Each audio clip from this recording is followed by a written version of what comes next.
अभी तक हम लोग जितना देख पाए थे ज्योग्राफी में, संसाधन पढ़े, संसाधन में जितना भी पार्ट आया था, जल संसाधन, वन संसाधन, सारा चीजें देखे थे। उसके बाद में फिर कृषि आया था, कृषि भी चैप्टर बढ़िया से देख लिए हैं। उसके बाद में आता है निर्माण उद्योग। अब ये निर्माण उद्योग क्या होता है? उद्योग मतलब तो सबको समझ में आता है। निर्माण और उद्योग में, उद्योग सबको समझ में आता है कि फैक्ट्री लगाना और कुछ नया नया वस्तु को उत्पादन करना, नया चीज बनाना। और निर्माण मतलब नया बनाना, अलग से नया बनाना। और उद्योग मतलब क्या हो जाता है? बड़ा बड़ा फैक्ट्री जो हो जाता है, बड़ा बड़ा फैक्ट्री या मशीन सब जितना होता है, जिसको हम लोग लगा करके, जिसके मदद से हम लोग कुछ वस्तु नया तरीका से बना पाते हैं, बड़ा बड़ा फैक्ट्री बोल सकते हैं, बड़ा बड़ा फैक्ट्री। उद्योग मतलब बड़ा बड़ा फैक्ट्री समझ लो, समझने के लिए। और निर्माण मतलब नया नया बनाना। तो कोई भी चीजें हम लोग जब बनाते हैं तो डायरेक्टली एक ही चीज से नहीं बनाते हैं, पहले उस चीज को प्राकृतिक बनाता है। सपोज कर लेते हैं कि गन्ना, प्राकृतिक के प्रक्रिया से पहले गन्ना अच्छा से तैयार होता है, फिर गन्ना के माध्यम से हम लोग चीनी बना पाते हैं। डायरेक्टली हम लोग गन्ना पैदा करके फिर चीनी, ऐसा नहीं होता है। प्राकृतिक अपना काम करता है, फिर प्राकृतिक की मदद से तब व्यक्ति फिर कुछ न कुछ निर्माण करता है। तो निर्माण उद्योग यही है कि कोई भी नया उत्पादन बनाना, कोई भी नया उत्पादन बनाना जिसको हमको कुछ पैसा कमाई होवे, इनकम आवे, आय आए, यानी कि आय कमाने के लिए, आय कमाने के लिए, पैसा कमाने के लिए हम किसी भी तरह का उद्योग धंधा जब खोलते हैं तो उसको बोलते हैं निर्माण उद्योग। यानी कि उद्योग खोल रहे हैं कुछ न कुछ नया बनाने के लिए। तो जैसे इसको समझ लेना थोड़ा सा बात को, निर्माण उद्योग तो समझ में आ गया है। दुनिया में हर राष्ट्र को अपना अपना जो राष्ट्र है, सभी राष्ट्र को आगे बढ़ने के लिए निर्माण उद्योग जरूरी है, क्योंकि बिना उद्योग के कोई भी राष्ट्र आगे नहीं बढ़ सकता है। प्राकृतिक में जो भी कुछ है उसी का हिसाब से खाली चलेंगे तो उतना आगे अर्थव्यवस्था में नहीं जा पाएंगे। इसलिए हम लोग का फिर से निर्माण कुछ न कुछ नया तरीका लगा करके करना ही पड़ेगा। वर्तमान समय में विनिर्माण उद्योग किसी भी राष्ट्र के विकास और संपन्नता का संपूरक है, संपन्न का सूचक है। यानी कि सूचित करता है कि अगर जहां उद्योग नहीं है वो राष्ट्र एक बढ़िया राष्ट्र नहीं हो पाएगा, पैसा वाला राष्ट्र नहीं हो पाएगा। उसके लिए हम लोग को विनिर्माण चाहिए। विनिर्माण मतलब यही वाला बात होता है कि नया तरीका से वस्तु का निर्माण करें, नया उत्पाद बनाना, सीधा सीधे समझो, नया उत्पाद बनाना। विनिर्माण मतलब फिर से कोई नया चीज क्रिएट करना, गन्ना के माध्यम से चीनी बना लेना, कपास के माध्यम से कपड़ा बना लेना, इस तरीके से नया निर्माण करना और विनिर्माण है। विनिर्माण का यहाँ पर परिभाषा भी दे चुके हैं कि विनिर्माण उद्योग क्या होता है। तो कच्चे मालों द्वारा, डायरेक्टली तो हम लोग नहीं बना सकते हैं, पहले तो हमको कच्चा माल ही चाहिए। चीनी डायरेक्ट तो हम कुछ से बना नहीं सकते हैं, उसके लिए हमको चाहिए पहले गन्ना ही। तो कच्चे मालों द्वारा जीवन उपयोगी वस्तुएं, जीवन उपयोगी वस्तुएं हम लोग का जो जीवन में काम आता है, उन सभी वस्तु को तैयार करना विनिर्माण उद्योग कहलाता है। अपना काम के लिए कोई भी नया वस्तु निर्माण करना वो विनिर्माण उद्योग। जैसे में क्या क्या हो सकता है? कपास से कपड़ा, गन्ना से चीनी, लौह अयस्क से लोहा, इस्पात और बॉक्साइड से एल्यूमिनियम। अब यहाँ पर ऑब्जेक्टिव भी बहुत सारा आ गया, इसी में से जैसे में से ही सबसे पहला बात आ गया है कि निम्न में से किसके माध्यम से हम लोग कपड़ा बना सकते हैं। कच्चा माल कौन है? कपास। कपड़ा का कच्चा माल कपास। अब इसी में से आ सकता है कि एल्यूमिनियम का कच्चा माल क्या है? बॉक्साइड। और बॉक्साइड एल्यूमिनियम लौह अयस्क के बारे में हम लोग पिछला वाला चैप्टर में पढ़ चुके हैं, संसाधन वाला में जितना भी आया था उसी में ये सब देख चुके थे। इसमें से और भी ऑब्जेक्टिव आ सकता है कि लोहा बनाने के लिए क्या इंपॉर्टेंट है हम लोग का, तो लौह अयस्क जरूरी है। इस्पात भी बनाने के लिए लौह अयस्क ही चाहिए। तो ये सब इसका कच्चा माल हो गया। और इसमें से एक आध ऑब्जेक्टिव ऐसे आता है कि निम्न में से कच्चा माल इसका कौन वाला है, ऐसे करके सवाल रहता है एग्जाम में। आज के जमाना में अगर देखा जाए तो असंख्य बड़े निर्माण उद्योग पूरे देश में स्थापित हैं, लेकिन इससे पहले कुछ कंडीशन था पहले जमाना में कि पहले ऐसे नहीं था। धीरे धीरे छोटा मोटा जो उद्योग हम लोग का चलता था, कुटीर उद्योग, लघु उद्योग, वहां से धीरे धीरे धीरे धीरे करते करते और फिर बड़ा बड़ा उद्योग का एक रूप धारण कर लिया।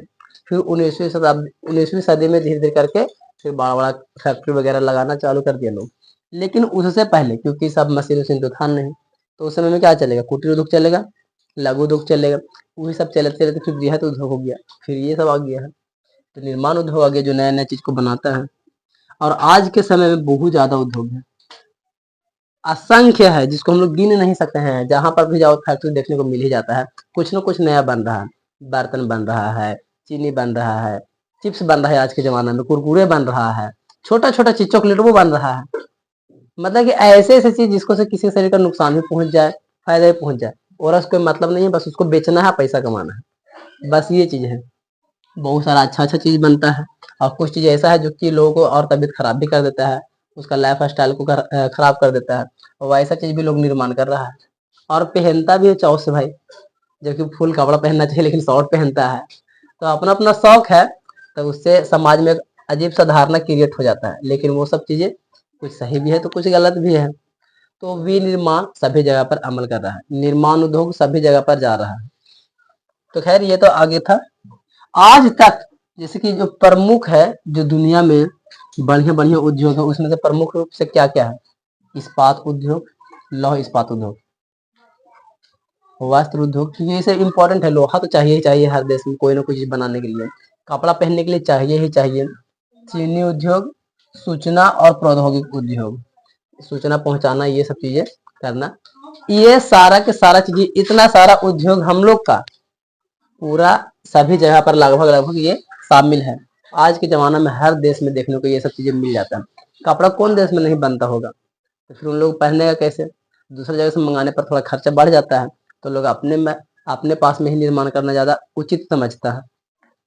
हर देश का अपना अपना एक तौर तरीका है, किसी के पास अगर कोई चीज ज्यादा है तो उसी का फैक्ट्री चलाएगा, फिर उसके बाद में उसको ट्रांसपोर्ट करके वहां से बदले में मंगा सकता है, ये भी कर सकता है। लेकिन हर शहर में, हर देश में अपना अपना कोई ना कोई फैक्ट्री है, जिसकी वजह से कुछ ना कुछ उत्पादन कर पा रहा है। अब चलते हैं कि भारत की बात करते हैं। भारत में औद्योगिक विकास कहाँ से शुरुआत हुआ था, एग्जाम में आता है ये क्वेश्चन। मुंबई में प्रथम सूती कपड़ा का मिल लगा था। ये 8th क्लास में भी शायद था, 8th क्लास के शायद हिस्ट्री में, हमको जहां तक याद है हिस्ट्री में या भूगोल में था ये वाला क्वेश्चन, कि पहला जो है भारत में सूती कपड़ा कहाँ लगाया गया था, तो मुंबई याद रख लेना है। मुंबई में मिल लगाया गया था जिससे सूती कपड़ा का निर्माण हो जाए। और कब, 1854 में, 1854 में, यानी कि 1854 से वहां सूती कपड़ा का मिल लगा, और वहां से कपड़ा निर्माण होना चालू हो गया था हमारे देश के। अगर भारत में बात की जाए तो भारत में शुरुआती मुंबई से ही हुआ था। फिर जूट का पहला कारखाना कहाँ लगा था, 1855 में लगा था, और कोलकाता में लगा था। रिसरा नामक जगह, कोलकाता के नजदीक में रिसरा नामक जगह है, स्थान है, वहीं पर लगा था। जैसे हम लोग गांव का नाम हो जाता है बगल में कोई और गांव का नाम, ऐसे करके बोगला पंचायत में धरारा ले लो, इधर ले लो, अगल बगल में जो भी नाम ले सकते हैं, लगभग समझो कि एक ही एरिया में है। तो ऐसा सिचुएशन में भारत में तो मुंबई में सूती कपड़ा लगा था, उसके बाद में जूट का जो पहला लगा था कारखाना वो लग गया था रिसरा, रिसरा नामक स्थान, जो कि कहाँ पड़ता है, तो कलकत्ता में पड़ता है। भारत में उद्योग का योजनाबद्ध विकास स्वतंत्रता के बाद ही चालू हुआ था। उद्योग के बारे में जो भी योजना लागू किया गया था वो सब भारत आजादी के बाद है, यानी कि 1951 ईस्वी से ये बातें चालू हुआ था कि अब हम लोग को भी उद्योग वगैरह वगैरह लगाना चाहिए, तो वो सब पे चर्चा वगैरह हो पाया था। किसी उद्योग को स्थापित करने में कई कारकों का योगदान होता है, ये बहुत इंपॉर्टेंट है। हमको कोई भी फैक्ट्री लगाना है और ऐसे बोल देंगे तो ऐसे लग जाएगा, इसके बारे में हम लोग 9th क्लास में पढ़ चुके हैं। भूमि, श्रम, पूंजी, साहस, उद्यम, ये सब चीजें हम लोग को चाहिए ही चाहिए कोई भी फैक्ट्री को लगाने के लिए। फैक्ट्री लगाना है, जमीन नहीं है, आसमान में फैक्ट्री लगेगा, कच्चे माल नहीं मिल रहा है तो फैक्ट्री लगा के तुम क्या करोगे, पूंजी पैसे नहीं है तो तुम लगाएगा कैसे। कहने का मतलब है कि किसी भी उद्योग को स्थापित करना है हमको, किसी भी तरह के, जैसे कि एक टीचर को पढ़ाना ही है तो क्या करेगा, व्यवस्था करेगा रूम का, फिर बेंच का, फिर बोर्ड का, सब चीज का व्यवस्था करेगा कि नहीं। बस हर चीज का उद्योग लगाने के लिए उसको पैसा चाहिए, जमीन चाहिए, और उसका मकान चाहिए, तभी वो कुछ न कुछ उद्योग निर्माण कर पाएगा, उद्योग चला पाएगा। तो उसके लिए कुछ कारक होता है जिसको दो भाग में बांट दिया गया है। उन्हीं कारक को दो भागों में बांटा गया है, मुख्य रूप से भौतिक कारक और मानवीय कारक। भौतिक कारक में क्या क्या चीजें आता है और मानवीय कारक में क्या क्या चीजें आता है। भौतिक कारक में कच्चा माल, शक्ति के साधन, जल की सुलभता, अनुकूल जलवायु।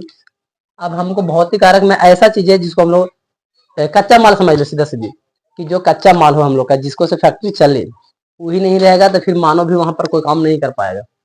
क्योंकि अगर हमको गन्ना ही नहीं मिलेगा तो हम चीनी बनाएंगे कैसे, कपास नहीं मिलेगा तो कपड़ा कैसे बनाएंगे। तो ये हो गया भौतिक कारक, भौतिक जो मेन रूप से है। और मानव में क्या, वो मेहनत करेगा, बाजार में पहुंचाएगा, ट्रांसपोर्टिंग करेगा। तो ये सब चीजें फिर मानव कारक में आ जाएगा। तो मानव कारक में क्या आ जाएगा, मेहनत, श्रम, फिर बाजार में ले जाना, परिवहन यानी कि दूर तक ले जाकर के बेचना, फिर पूंजी और बैंक की सुविधा, ये सब सरकारी नीति जितना नियम कानून है वो सब मानव का देन रहेगा। लेकिन भौतिक कारक में कच्चा माल से रिलेटेड जितना भी बातें रहेगा वो सब चीजें रहेगा, बिना उसके कोई काम नहीं होने वाला है। मानवीय कारक में समझ लो कि मानव के अंदर से जो मेहनत कर पाए सीधा सीधी, और भौतिक कारक में यानी कि मानव के जो बाहर के बात हो, जिसको से हमारा फैक्ट्री चले, तो फसल ये सब जितना भी लगाते हैं जिसकी वजह से कच्चा माल हम इस्तेमाल कर पाते हैं, उसके मदद से ही हम लोग कुछ न कुछ निर्माण कर पाते हैं। और मानव क्या करेगा, सिर्फ मेहनत कर सकता है, पैसा को गिन सकता है, बैंक में रख सकता है, दिमाग लगा सकता है, और क्या कर सकता है। लेकिन बिना कच्चा माल को कुछ नहीं कर पाएगा। उसको गन्ना नहीं मिलेगा तो चीनी नहीं बना पाएगा, गेहूं नहीं मिलेगा तो आटा नहीं बना पाएगा, कुछ नहीं कर पाएगा फिर। तो ऐसा सिचुएशन के लिए भौतिक कारक में ऑब्जेक्टिव ऐसे रहेगा कि निम्न में कौन मानव कारक है या भौतिक कारक, कौन भौतिक कारक है, हाँ कौन भौतिक कारक है, ऐसे करके ऑप्शन रहेगा और एक अन्य में से कुछ न कुछ मैचिंग करेगा। पानी का व्यवस्था करना बाबूरे, ये भी हमारा भौतिक कारक में आता है, क्योंकि ये भी हमसे बाहर की बातें हैं।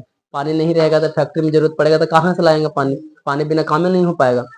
ऐसा चीजें जो हम लोग के शरीर के बाहर की बातें हो, जो फैक्ट्री में इस्तेमाल आए, सब भौतिक। और ऐसा चीजें जो हम लोग के शरीर के अंदर के भाग का इस्तेमाल हो, मेहनत करना है, हिसाब किताब करना है, बैंक जाना है, लोन लेना है, वो सब इंसान ही कर पाएगा। तो ये सब चीजें अब ऐसा रह जाएगा कि निम्न में से कौन मानव कारक है। तो बाजार वगैरह वगैरह सब चीज मानव कारक, मेहनत, परिवहन, बाजार, ये सब मानव कारक। उद्योगों का वर्गीकरण, चैप्टर स्टार्ट यहाँ से होगा। ये सब था सिर्फ और सिर्फ चैप्टर का इंट्रोडक्शन रूप में बताने का कि उद्योग जैसा क्या चीज होता है। तो उद्योग का इतना तरह से वर्गीकृत किया गया है। श्रम के आधार पर, यानी कि मेहनत बिना उद्योग नहीं होगा बाबूरे। श्रम के आधार पर अलग अलग उद्योग बटा हुआ है। कच्चा माल के आधार पर अलग अलग उद्योग बटा हुआ है। स्वामित्व के आधार पर अलग अलग सरकारी है कि प्राइवेट है। कच्चे माल के आधार पर कि कच्चा माल का स्रोत क्या है बाबूरे, कहाँ से आ रहा है, कहीं जमीन के अंदर से आ रहा है या जमीन के ऊपर से आ रहा है, किसी को नहीं पता है कि कौन वाला तुम फैक्ट्री चला रहे हो उससे। और जो चलाओगे उसका स्रोत तो तुमको जानना ही पड़ेगा कि आने वाला समय में ये स्रोत रहेगा या खत्म हो जाएगा, तभी तो तुम फैक्ट्री स्टार्ट करोगे। फैक्ट्री स्टार्ट करने से पहले हमको ये सब जान लेना चाहिए कि कहिया तक चलेगा इसका लाइफ। अगर तुमको लगता है कि 2 दिन चलेगा तो तुम उसमें पैसा इन्वेस्ट करोगे, नहीं करोगे। तुम देखोगे पहले कि कब तक इसका चलने का संभावनाएं बनता है, तभी तक ही इसका काम कर पाओगे।